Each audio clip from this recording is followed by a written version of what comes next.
Alright, this is what we did on day 2. Josh wanted to work on the front part, and I was going to work on the back part. So we didn't like the way the front arms went. They weren't in the right spot, so Josh was going to start by cutting those off. I started with the back section. That's the progress I made from yesterday, or from the day 1, and I ended up having to scrap most of it and start over because the chain was falling. Well, that was an easy fix, but the part that was really bad is coming up. The cassette wobbled really badly, and we figured it would throw the chain. So since I had welded that to the center of the axle, I had no option but just to cut it off. The second time around, I decided I would create a jig to make sure that it spun correctly.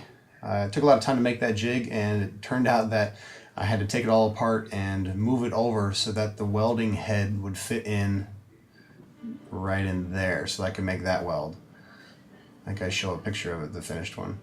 Nonetheless, this is Josh setting out the front fork to hold the wheels, and here we're trying to figure out where to put the crank to most effectively support that motion. And keep in mind the heels have to go above the pedals. So we referenced version 1.0 to try to figure out, we liked where that one was, so we were going to mimic that on version 2.0.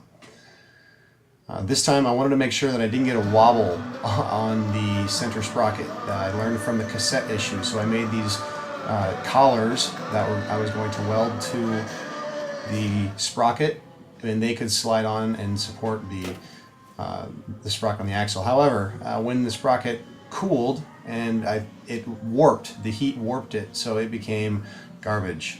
Well, anyway, that's a funny picture.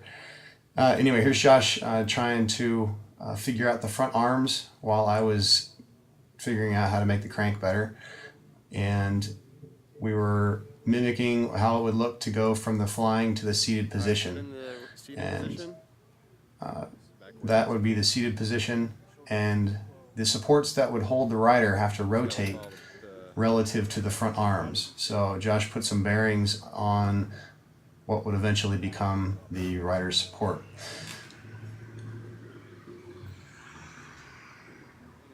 You'll notice that the first thing to hit is the cassette, and it's a delicate part, so we decided to put some wheels on that center axle so that we wouldn't damage the cassette. There you go, and so that is the parked position. You'll notice that the back support has been advanced a little bit, did some welding in there, and so it clips into the back.